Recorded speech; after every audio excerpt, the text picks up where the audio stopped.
some other place. But actually, you are called to be missionaries as well, right here in our own backyard. You are called to tell people about Jesus as a follower of Christ. But we do have people in North America who are missionaries who go and plant churches in remote areas, in areas where there isn't a presence of a church or a presence of a body of Christ. So please focus now on this video. Thank you. My name is Will Buchanan. There was a point in my life when I was in the dregs of addiction that, I felt pretty sure that was the lot that I was dealt in life. But Pastor Fred really just took me under his wing. Before the gospel got a hold of my heart, I was so bad on heroin. I had the desire for my life to change, but I didn't know how to stop using. That's where the heart to plant the church came from, because ultimately Jesus is the fix. That was true in my life, and I've seen it true in so many other people's lives. We meet on Saturday nights, and really a lot of people come here, they're discipled, and they catch the culture, so to speak. The outreach that we do, the evangelism that goes on, and they're able to leave here and take it into a Sunday church. And I think Will's story tells that a lot, because Will texted me one day. He said, "I'm called to preach." I never thought that I would actually be standing up here.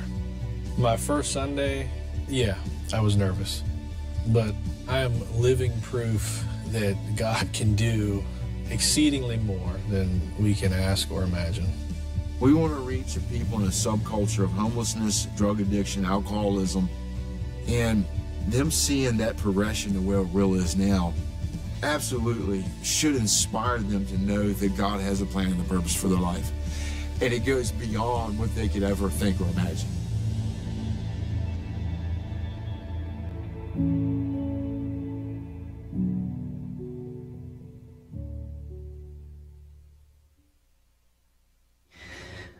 So please be in prayer about how God would have you give to our Annie Armstrong Easter offering. At Easter, you will have an opportunity to come and place your offering at the foot of the cross. It's time for our children to come down for our children's sermon today. So children, come on down.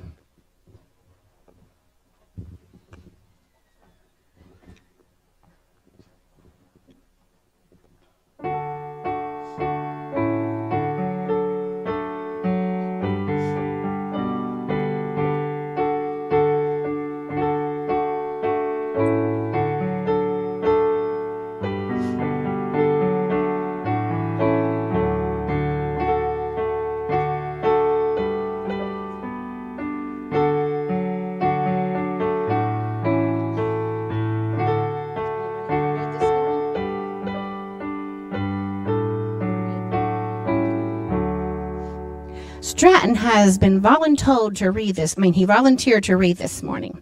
So I'm going to get down here where he is. Yes, that's highlighted stuff. So he's going to be reading from John chapter 9, verses 6 and 7. After he said these things, he spit on the ground, made some mud from the saliva, and spread the mud on his eyes. "Go," he told him, "wash in the pool of Siloam," which means sent. Very good, Stratton. Pretty good sight reading there, isn't that? Good morning, you guys. Okay, so have you guys ever heard of the story of Jesus healing the blind man? Yeah? Okay. Oh, in the play? Okay, so we're going to talk about Jesus healing the blind man. How many of you go outside and play instead of watching TV and playing video games? That's a good number. So, do you guys get your clothes dirty?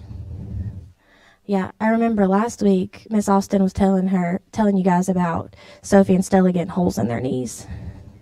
Does that happen a lot? You guys get your clothes dirty? She's shaking her head no. So when we're going to talk about that, when Aaron was little, He used to play in the dirt all the time. He had this big patch of dirt in our house, in our yard, and we called him Dirt Dauber because he would play and play and play, and he would just be covered in dirt. Okay, so there's a company, and they make laundry detergent, and they made this big list of all these things that kids should do before they turn 10 years old, and one of them was making a mud pie. Who knows what a mud pie is? Yeah. So when I was your age, I used to go to my grandparents, to my Grammy and Papa's house, and I would make mud pies all day long. So that's what we're going to do today. We are going to make a mud pie. So Palmer's going to help me. You're going to find out. So what we're going to do first is we're going to put the dirt in. All right, Palmer, you want to put the dirt in? Yeah, here. Hold on. I'll let you put the water in. Here, you want to put the dirt in? No? Okay, I'll do it. So we're gonna cover some dirt. I got this from our fairy garden, so it's got some yeah, it's from our fairy garden, so it's got some pebbles in there. So now what we're gonna do is we're gonna add the water. So Stratton's gonna help us here. Yeah, you might have to take the lid off. Hold that for me. Not all the water. We're gonna slowly do this. Oh Lord, I shouldn't have given Stratton the. All right. Yes. I did make sure to bring plastic so I didn't ruin the new carpet. All right, so we're going to add the water very slowly. We don't want to overflow it. It looks like concrete. It looks like So now we're going to stir it up. Lots of yep. Cuz I didn't have a spoon, Stratton. So we're going to stir it up. And it's going to look like mud. Now you got all this dirt and this mud. And then we've got all this dirt. And does it look like chocolate? No, it just looks like mud. And then you can take some grass and some stuff. So Stratton's got a bag of.